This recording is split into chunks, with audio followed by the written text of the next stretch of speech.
Okay, Michael Lasik. Here it is, Michael. Absolutely gorgeous engine that we redid for you here. Everything on the engine turned out perfect. Now, Michael, please, it is your responsibility to make sure that the engine gets installed right and that you follow all my instructions. You can see the engine runs absolutely perfect. I've had it running here a good 35 or 40 minutes and the engine is running perfect. There's absolutely no oil leaks, no fuel leaks. We went over everything on the fuel system. Nothing, no leak at the fuel pump, and I did put the fuel pump on here with the vapor return line on it. No leaks at the fittings, no leaks at the fuel filter, no leaks at the carburetor. So we know the engine has absolutely no fuel leaks. We do keep the video on file here for 5 years, Michael, so it is your responsibility to make sure that upon immediate startup, you and the installing mechanic come out and make sure there's no fuel leaks. Even a small amount of fuel onto hot exhaust can cause a fire, so that again is your responsibility. Make sure, being that this engine was out for quite a while, that you put in a brand new radiator.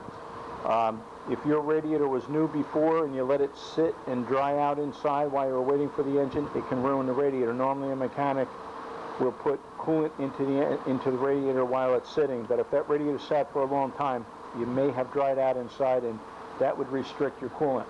The engine's been running a long time and the temperature only came up to about 190 degrees. Once you put a thermostat in, then that's going to run probably around 210 to 220.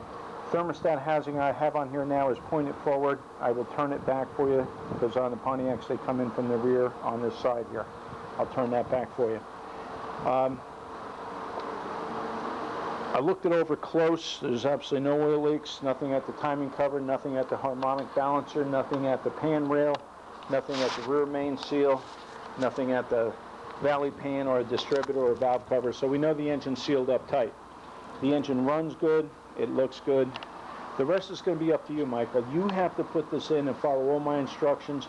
Just be sure that you take care of that radiator and any kind of a fan clutch or anything like that. You want to pull a lot of air through the radiator. You want to make sure that everything is operating tip-top shape here. So I don't think I missed too much. Just make sure you do your job and that you get all done with this job here. And I must tell you that this is it. This is the end. It's over.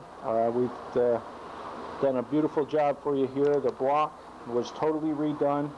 I went over everything so that you won't have any problem with this engine. So good luck with it, and when you get done, maybe send us out a nice letter and we'll try to post it up on the internet. Now, one thing I want to make sure you know that you have to hook up a 12-volt wire to the choke here. I'm going to have it supplied with a red pigtail lead on it.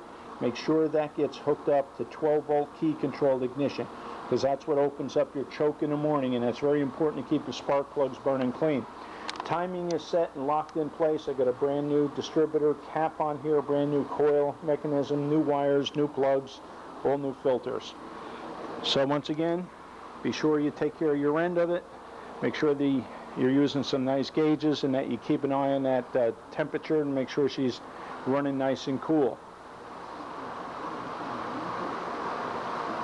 All right, so I don't think I missed too much. That should be it.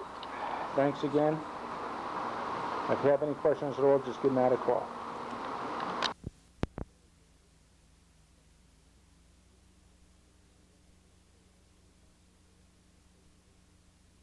The nation's largest collector car insurance company.